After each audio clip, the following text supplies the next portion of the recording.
Olá, queridas irmãs, queridos irmãos. Começamos mais um programa O Espírito da Letra, analisando a obra de André Luiz através da mediunidade de Francisco Cândido Xavier. Nosso carinho a todos os que estão nos assistindo, acompanhando essa maravilha, que é um relato da nossa própria vida, porque tudo o que acontece nesse livro estará acontecendo conosco, não nos detalhes, cada um terá sua estrada, seus próprios compromissos, mas nos efeitos gerais. Aquela história, todo mundo que sai na chuva se molha. Uns podem sair nus, outros podem sair com guarda-chuva, outros podem sair com capa de chuva, outros podem sair dentro de um carro, mas eventualmente a água vai molhar. Então, o ação e reação fala da chuva, com a finalidade de que, se nós vamos ter que passar por ela, a gente se prepare antes, não é mesmo? E é isso que nós estamos aprendendo. Por isso, fique atento. Este capítulo vai terminar, esse programa, aliás, vai terminar o capítulo 10º.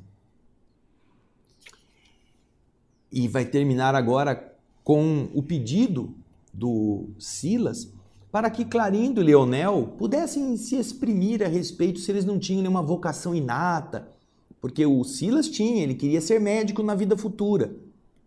E foi aí que nós paramos.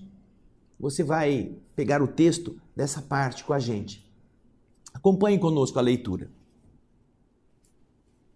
Os dois irmãos, sabiamente tocados pela palavra do amigo Silas, que lhes havia ganhado a confiança, sentiam-se agora mais à vontade. A confissão do assistente e o exemplo de humildade que nos fornecera de maneira espontânea havia lhes penetrado profundamente. Clarindo, impulsivo e franco, falou dos ideais que ele se inflamara anos antes. Ele se havia tocado por algum assunto. Ele tinha entranhado amor ao solo e projetara, quando jovem, a organização de um lugar, um reduto agrícola, em que lhe fosse possível consagrar-se às nobilitantes experiências na área da agricultura. Sonharia, desejaria ter vivido largo tempo naquela propriedade da família, criando um setor para a sua ação própria. Entretanto, comentou ele algo triste, mas sem o tom de revolta das suas anteriores conversações, a criminosa decisão de Antônio Olímpio, seu irmão, havia aniquilado os seus sonhos. Ele se vira privado, esbulhado dos seus ideais, em tremenda frustração que depois do enterramento, da cova, do sepulcro, lhe havia dementado a cabeça. Não conseguia disposições mentais para refazer a esperança. Ele se sentia como o desespero em pessoa, como alguém que se identificasse irremediavelmente preso a um pelourinho, acorrentado a uma coluna de pedra para receber o castigo dos antigos fazendeiros escravocratas, um pelourinho degradante. Ele se sentia preso. Agora Clarindo mostrava na sua voz a inflexão de pranto, revelando-se imensamente transformado. Estava tocado ao falar dele, das suas próprias desgraças. Já Leonel, o seu irmão, cuja inteligência refinada nos infundia, nos causava cauteloso respeito, estimulado também por Silas, começou a dizer de sua inclinação para a música. Quando o menino, entre os homens, ele acreditava-se talhado para a arte sublime da música. Jovem, havia se apaixonado pela obra de Beethoven, cuja biografia guardava de cor, de memória. Em razão disso, não procurava tão somente o título de bacharel para o qual se havia preparado, mas também os louros de pianista, com o que se sentiria sumamente feliz. No entanto, e agora exprimia-se carregando a voz de uma insofreável, uma irreprimível amargura, entretanto, o homicídio de que fora vítima havia obscurecido a sua visão. Ele guardava no íntimo tão somente o ódio que passara a reger-lhe a existência. E com o ódio no coração, não sabia reequilibrar, reconstruir os castelos do princípio. Leonel fez longa pausa e, com agradável surpresa para nós, afirmou: entretanto, disse Leonel, nesses nossos contatos pessoais dos dias últimos, começo a perceber que se tivéssemos a experiência física ceifada em plena juventude do corpo, indubitavelmente possuíamos débitos que justificavam uma provação assim tão rude. Ou seja, se eu morri naquela hora, se eu fui assassinado, por algum motivo isso tinha que ter acontecido para que eu tivesse esse sofrimento. Ele começa a raciocinar, tá vendo? Ele descobre uma lei que está sendo aplicada aos outros e ele vê esta lei sobre ele. E ele começa a tirar conclusões. É claro, continua ele dizendo no texto, é claro que isso não dispensa Antônio Olímpio, o irmão ingrato, da culpa que carrega, apresentando a responsabilidade do horrível assassínio com que nos precipitou nas sombras. Mas talvez eu tivesse que passar por isso. E Silas, então, emocionado, disse: isso mesmo, Leonel, seu argumento demonstra grande renovação. Contudo, o assistente Silas não pôde continuar, porque Leonel mergulhou a cabeça nas mãos e gritou em lágrimas: mas, ó Deus, por que nós conhecemos a alta virtude do perdão somente quando já nos manchamos, nos mergulhamos no crime? Porque é só tão tarde o desejo de restaurar o campo das nossas aspirações, quando a vingança já nos queimou a vida no incêndio do mal? Por quê, Senhor? Enquanto Clarindo lhe acompanhava a explosão de dor e de remorso, com sinais de aprovação, e Silas o acolhia generoso de encontro ao peito, pressentimos que Leonel se referia à morte de Alzira, debaixo da obsessão que, sem dúvida, ele e o irmão haviam comandado, a morte da esposa de Antônio Olímpio afogada no lago. Silas, então, teve pressa em consolar Leonel, exortando-o bondoso: isso, meu amigo, chora. Chora sim, porque as lágrimas purificam o coração. Ainda assim, não permita que estas lágrimas te esmaguem a lavoura de esperança. Quem de nós aqui, Leonel, está sem culpa? Todos temos compromissos a resgatar. E o tesouro do Senhor jamais se empobrece da compaixão. O tempo é a nossa bênção. Com os dias, nós coagulamos, nós solidificamos, nós endurecemos a treva ao redor de nós. E com os dias, nós as converteremos ou a converteremos em uma luz sublimada. Entretanto, para isso, é indispensável que nós perseveremos na coragem e na humildade, no amor e no sacrifício. Vamos nos levantar, Leonel, na direção do futuro, dispostos à reconstrução dos nossos destinos. Vamos fazer isto. Notamos que Leonel, naquela hora, propunha-se a abrir o coração em nossos ouvidos. Queria desabafar, queria confessar-se. Silas, no entanto, devolvendo a meditação, nos convidou ao regresso, prometendo que na noite seguinte voltaria. Os dois companheiros, completamente modificados, eles se reinstalaram no lar de Luís e nós prosseguimos de volta. No caminho, o assistente estava muito contente.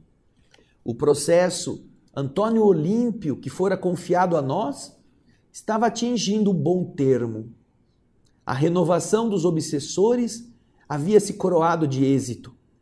E o chefe da nossa expedição dizia aguardar para a noite seguinte o entendimento entre Alzira e aqueles que lhe seriam seus filhos no porvir, depois do qual seriam os dois internados na mansão com o pleno consentimento deles mesmos, tendo em vista a preparação do futuro. Lá na mansão, dirigida por Druso, trabalhariam e se reeducariam, encontrando novos interesses mentais e novos estímulos para a necessária recuperação. Assim que Silas entrou em silêncio, Hilário perguntou preocupado: quanto tempo Leonel e Clarindo vão gastar aplainando, desobstruindo os caminhos para a volta ao corpo físico? E Silas respondeu: provavelmente, Hilário, 25 anos, 1/4 de século. Nossa, mas por que tanto tempo? E Silas lhe respondeu: eles precisarão reconstituir as ideias no campo do bem, plasmando-as de modo muito permanente na sua mente, a fim de que eles se consagrem à efetivação dos novos planos. Eles vão se refugiar no serviço ativo, irão ajudar os outros e criarão assim preciosas sementeiras de simpatia que vão lhes facilitar as lutas na terra amanhã. No trabalho e no estudo, tanto quanto nos empreendimentos da pura fraternidade, eles amealharão, eles acumularão incorruptíveis valores morais. E a reeducação, dessa forma, vai lhes aperfeiçoar as tendências, predispondo-os à vitória de que necessitam nas provações remissoras. Aí Hilário, sempre curioso, pergunta: e o Antônio Olímpio? Pelo que eu deduzo, vai ficar muito menos tempo na mansão. Ah, disse o assistente, é verdade. Antônio Olímpio, depois de breve reconciliação com seus irmãos, renascerá, sem dúvida, dentro de 2 a 3 anos. E por que tão grande diferença? E Silas explicou sereno: olha, nós não podemos esquecer que foi ele quem começou a criminosa trama que estamos estudando. Por isso, deste grupo de reencarnantes, será o companheiro menos favorecido na lei durante a viagem prevista à esfera física, pelas agravantes que lhe marcam o problema individual. Com o espírito ainda sombreado de angústia e arrependimento, ressurgirá no berço da família que ele prejudicou pela prática da usura, movimentando-se num horizonte mental muito restrito, uma vez que instintivamente a sua maior preocupação será devolver aos irmãos expoliados um novo corpo, uma nova existência física, devolver o dinheiro e as terras que ele havia furtado. Em razão disto, ele vai dispor apenas de facilidades íntimas para a cultura e o aprimoramento de si mesmo na idade madura do corpo, quando houver encaminhado os filhos para o triunfo que a eles compete alcançar. Só quando ele for velho, ele terá mais facilidades, terá mais recursos, até que ele encaminhe os seus filhos. Aí Hilário, ouvindo a explicação, disse: mas, ô seu Silas, o Clarindo e o Leonel também mataram. Eles também mataram a Alzira. Ah, é verdade. E eles pagarão por isso. Contudo, não podemos negar a eles as atenuantes nesse lamentável delito. Antônio Olímpio planejou o crime friamente, para se acomodar nas vantagens materiais que lhe adviriam da crueldade e da violência, E os irmãos infelizes agiram no pesadelo do ódio, traumatizados pela dor pavorosa. Inegavelmente, Clarindo e Leonel estão sofrendo a angústia e o remorso, devendo sofrer doloroso resgate em momento oportuno. Mas, ainda assim, eles são credores do irmão que lhes retardou os passos evolutivos. E aí, André pergunta, e Alzira nessa história? Silas responde, Alzira já conseguiu guardar, entesourar bastante amor para entender, para perdoar e para auxiliar. Por esse motivo, diante da lei, ela dispõe do poder de ajudar, tanto ao esposo como aos cunhados, até agora infelizes, tanto quanto ao filho Luís, ainda na carne, como também a todos os descendentes de sua organização familiar. Porque quanto mais amor puro no espírito, mais amplos recursos da alma perante Deus.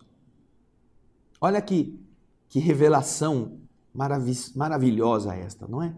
Quanto mais amor puro no espírito, mais amplos recursos da alma perante Deus. Ela pode ajudar, o Antônio Olímpio, ela pode ajudar o marido, ela dispõe, diante da lei, do poder de ajudar tanto ao esposo, o marido Antônio Olímpio, quanto aos dois cunhados, Leonel e Clarindo. Mas também ela tem o poder de ajudar ao filho, o Luís, que ainda está na carne. Como ela tem o poder de ajudar a todos os descendentes da sua organização familiar, todos os que nascerem daquele grupo. Não é só o Antônio Olímpio, não é só o Luís, todos os descendentes. Porque quanto mais amor puro no espírito, mais amplos recursos da alma perante Deus. Olha que coisa linda. E aí diz o texto, lançando expressivo olhar sobre nós, Silas continuou. Aqueles que amam realmente governam a vida. Olha só, como Deus é sábio. Não é o poderoso, não é o rico, não é o mais elevado intelectualmente. Não são estes que governam a vida. Esses governam povos, governam cidades, governam nações, governam empresas, governam grupos com o seu poder. Mas aqueles que amam realmente, eles governam a vida. Não é uma força de expressão, não é um simbolismo, não é uma figura. Quem ama governa a vida. Aí André diz, nossa, eu me sentia satisfeito. Os conceitos não poderiam ser mais claros. Hilário, contudo, pedindo desculpas pela insistência, levantou ainda uma nova questão. Por que Alzira, que havia morrido no lago, ela sofrera isto? Por que ela sofrera essa aflitiva desencarnação? Silas, então, considerou. Compreendendo-se que nossa amiga já conquistou a felicidade do perdão irrestrito, filho do amor e que não se preocupa em ser amado, não nos convém mais profundas imersões, mais mergulhos no seu passado, tornando o nosso estudo muito maçante ou cansativo. Por que nós vamos ir lá para trás, se ela agora já ama a todos? Alzira, disse ele, diante de nós outros, já é alguém que possui larga faixa de céu no coração. Os assuntos que lhe dizem respeito devem ser analisados no céu.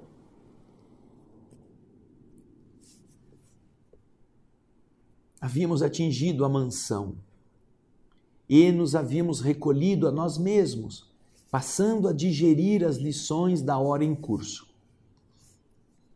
As peças de amor e ódio, sofrimento e vingança do processo Antônio Olímpio eram as mesmas de nossos dramas pessoais, destacando a necessidade de amor e perdão em nossas vidas, para que, através do sentimento puro, pudéssemos avançar da sombra para a luz. Nessas graves reflexões, aguardamos ansiosamente a noite seguinte. E aí vamos parar um pouquinho para fazer um breve comentário. Essas reflexões da treva e da luz fazem parte de nossa vida. Como disse aqui, este último parágrafo que nós vamos retomar, nós deveríamos sempre pensar a respeito destas realidades, este sentimento puro, que pode resolver problemas de família. Você que está me assistindo, a necessidade do amor e do perdão em nossas vidas pode atenuar, pode abrandar o mal-estar, o antagonismo.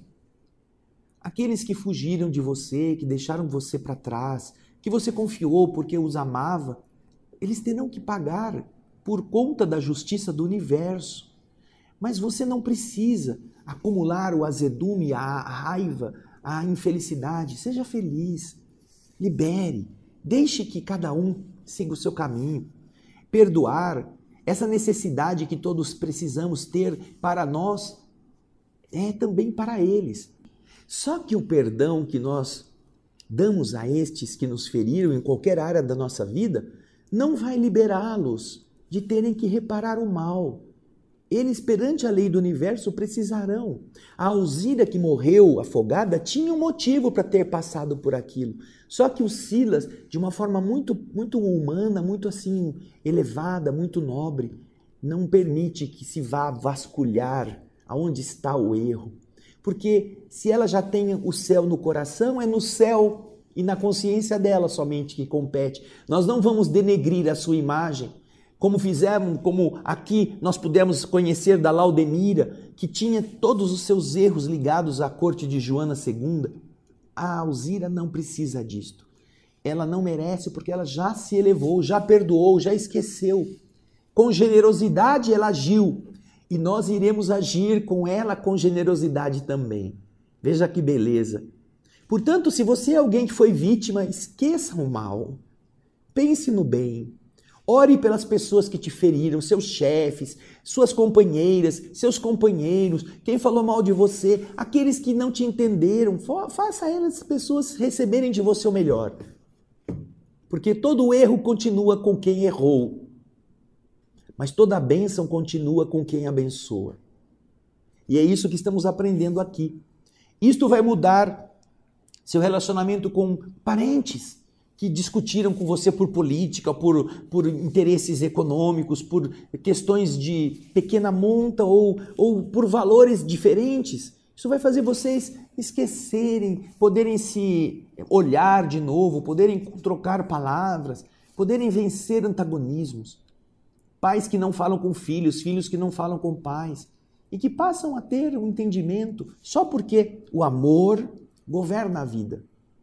A vida vai ensinar todos nós. Está acontecendo com Leonel e com Clarindo, não é mesmo? Então, vamos lá. Agora, nós vamos voltar ao dia seguinte, não é mesmo?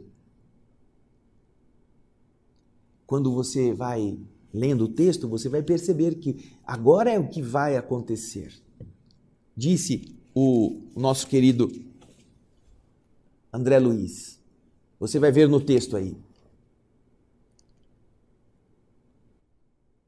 Nós vamos, como disse, que as peças do amor e do ódio, sofrimento e vingança do processo de Antônio Olímpio eram as mesmas que as nossas, os nossos dramas pessoais. Destacando o quê? A necessidade de amor e perdão em nossas vidas, para que através desse sentimento puro nós pudéssemos avançar da sombra para a luz. Nessas graves reflexões, aguardamos ansiosamente a noite seguinte. É na noite seguinte que as coisas iam acontecer, lembram?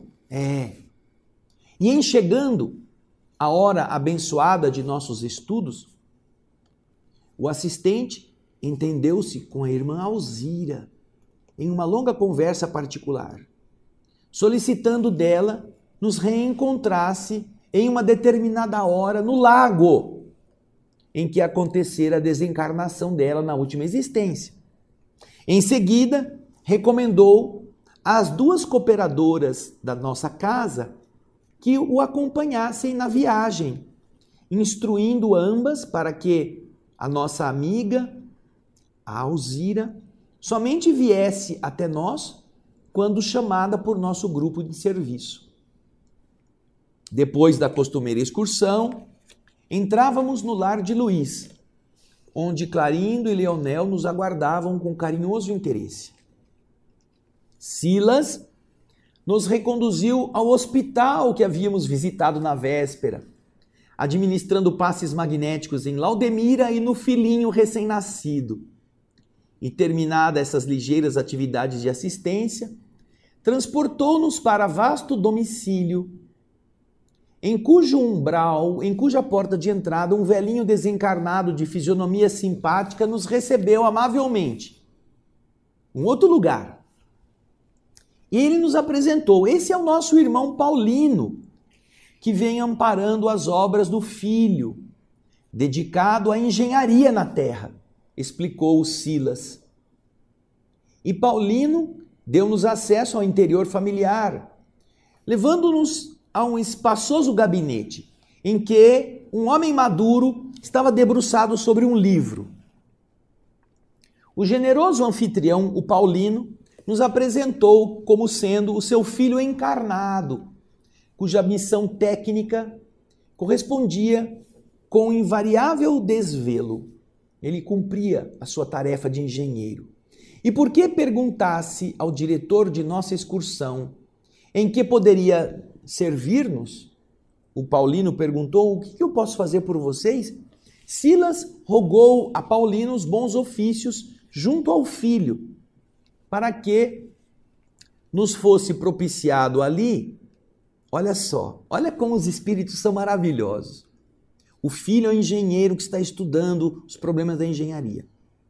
O Paulino é o pai que cuida, que protege, que ajuda o filho. Mas o Paulino, vendo que Silas levou mais gente ali, disse: o que eu posso fazer para ajudá-los?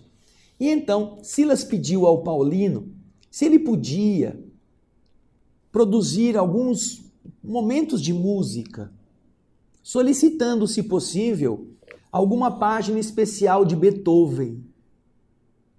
E então, com surpresa para nós, vimos que Paulino aproximou-se do filho, o engenheiro, dizendo-lhe algo aos ouvidos.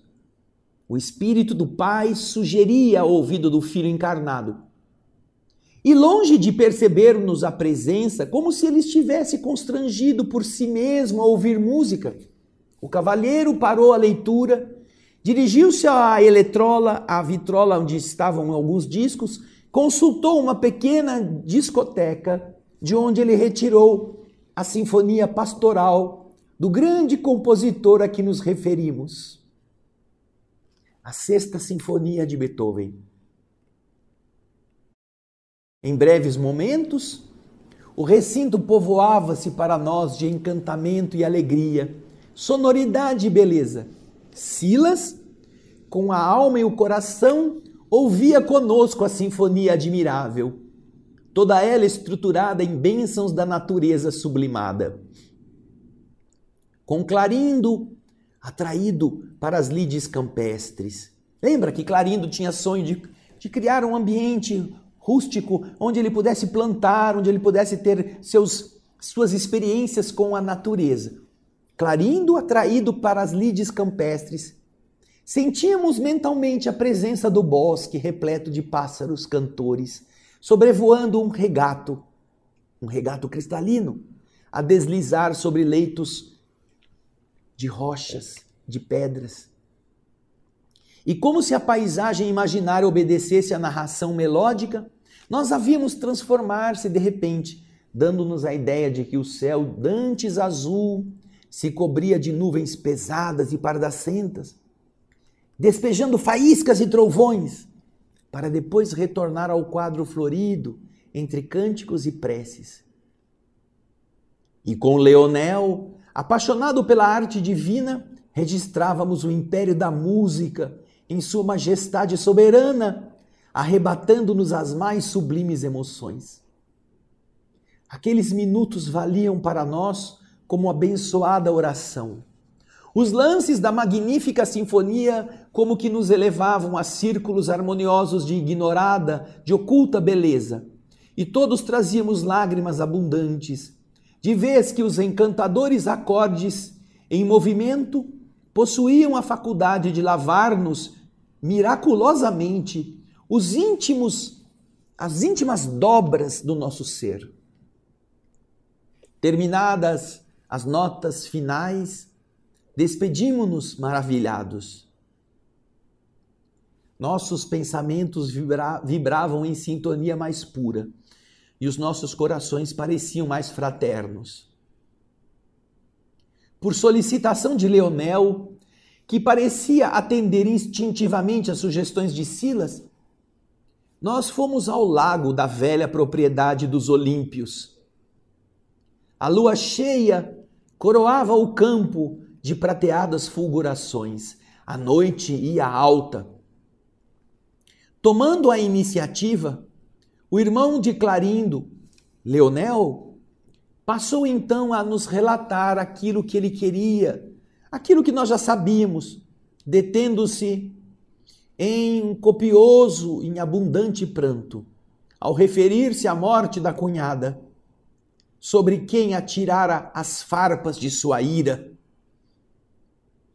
Extremamente surpreendidos, Hilário e eu anotávamos a paciente atenção de Silas, que lhe ouvia a confissão, como se o assunto lhe fora absoluta novidade. Depois de mais de uma hora em que nosso companheiro sofredor se mantivera com a palavra, o assistente, em particular, chamou-nos a mais nobre compreensão, declarando a Hilário e a mim que o nosso amigo tinha necessidade de eliminar do coração ferido as suas dores e que, de nossa parte, embora nós já conhecêssemos o drama íntimo, não nos cabia restringir-lhe a confissão, e sim recolhê-la fraternalmente, partilhando-lhe a carga de aflição para que se lhes aliviassem as chagas do pensamento. Silas explica a Hilário: nós precisamos aceitar tudo isto que ele está falando, porque é alguém que está se despindo do seu lixo moral, para que este lixo não faça mais estragos do que já fez. Logo após, depois de ter explicado isso para mim e para Hilário, Silas envolveu Leonel e Clarindo numa interessante palestra, propondo-lhes o reajustamento por meio de uma luta que repare, uma luta que conserte. Por acaso, vocês não desejariam retomar o caminho da terra? Por que não abraçarem de novo o trabalho, procurando renascimento na mesma família de que vocês vinham? Não seria mais agradável e mais fácil conquistar a reconciliação e, com isso, reentrar na posse das antigas aspirações, seja como pianista, seja como cultivador da natureza, marchando com elas no plano físico, ao encontro de preciosos degraus para a vida superior? Pergunta Silas aos dois. Leonel e Clarindo, porém, quase que no mesmo instante, lamentaram-se quanto ao problema de Alzira. Em verdade, no desespero da própria causa, haviam aceitado as sugestões da loucura, gastaram anos a fio, estendendo a crueldade nas trevas. Entretanto, nada lhes doía tanto como a violência praticada contra a esposa de Antônio Olímpio, que, horrorizada ante a perseguição deles, se havia atirado naquelas águas de terríveis lembranças. A culpa pesava como chumbo na consciência dos dois. Eles haviam matado Alzira, como pensar em voltar e ser felizes? E então Silas argumenta: mas, Clarindo, Leonel, e se Alzira viesse em pessoa trazer a vocês o abraço do entendimento e do auxílio, se ela mesma viesse. E como os dois sorrissem de esperança no turbilhão das próprias lágrimas, o assistente se afastou por alguns minutos e voltou, trazendo em sua companhia a generosa irmã, que estava vestindo brilhante roupagem, que lhes estendeu as mãos, a ofertar-lhes o colo de mãe, resplandecente de amor. Leonel e Clarindo, como se fossem feridos de morte, caíram de joelhos, esmagados de medo e de júbilo. Alzira, no entanto, afagou-lhes as cabeças submissas e falou em tom comovente: filhos de minha alma, rendamos graças a Deus por esta hora de bênção. E porque Leonel tentasse em vão pedir-lhe perdão, ensaiando monossílabos cortados pelos soluços, a mãe de Luiz suplicou com humildade: sou eu, meus filhos, sou eu quem deve ajoelhar-se, implorando a vocês um caridoso perdão. O crime de meu esposo é também meu crime. Vocês foram espoliados dos mais belos sonhos, e quando a mocidade terrestre começava a lhe sorrir, nossa desregrada ambição, contudo, roubou de vocês os recursos, roubou as possibilidades, inclusive roubou-lhes a existência. Perdoem-nos. Nós pagaremos nossas dívidas. Ajudem-nos. E o Senhor nos ajudará na recuperação de nossa casa. Em breve, Antônio, Olímpio e eu estaremos novamente na carne e, com o apoio da misericórdia de Deus, devolveremos a vocês o sítio que não nos pertence. Permitam, meus filhos, que a minha alma possa honrar-se com o privilégio de ser mãe de vocês no mundo, para restaurar-lhes a esperança, para refazer-lhes o ideal. Eu ofereço a vocês meu coração. O Senhor me concederá a bênção de agasalhá-los no meu seio, criando-os com o hálito dos meus beijos, com o orvalho de minhas lágrimas. Para isso, porém, é necessário o esquecimento do esquecimento dos nossos pesares nasça puro o amor que devemos uns aos outros. Esqueçamos ressentimentos e Deus nos suprirá de recursos para que venhamos a pagar nossas dívidas. Ergam-se, filhos queridos. Sabe, Jesus, que eu desejo abraçá-los de encontro ao meu peito e guardá-los nos meus braços. A essa altura, porém, Alzira não conseguiu continuar. Copiosas lágrimas orvalhavam-lhe a face, mas algo como se lhe represava na garganta, abafando-lhe a voz. Ainda assim, vimos a gloriosa vitória do amor naqueles momentos rápidos. Do tórax de Alzira, do peito dessa mulher, chispas flamejantes, raios de luz emergiam em sucessivas ondas de safirino esplendor, dando-nos a ideia de que a sua grandeza íntima se havia transformado em fonte de imensa luz. Amparados por ela, Clarindo e Leonel levantaram-se, como se fossem duas crianças atraídas pela ternura da mãe, e abraçaram-na em comovedores soluços. Nossa companheira, acariciando-os, reconhecida, acolheu-os no colo, como se passasse a reter consigo dois tesouros do coração. E então, atendendo a mudo sinal do orientador de nossa excursão, nós a auxiliamos como se fazia necessário. E durante algum tempo, transportando conosco os dois novos amigos, dávamos entrada no grande instituto. Após interná-los em departamento adequado, Silas falou contente: graças a Deus, nossa tarefa está cumprida. Agora esperemos que todos se habilitem ante a nova batalha que ferirão na terra para o serviço salvador em que se misturam afeto e aversão, alegria e dor, luta e dificuldade em busca da redenção.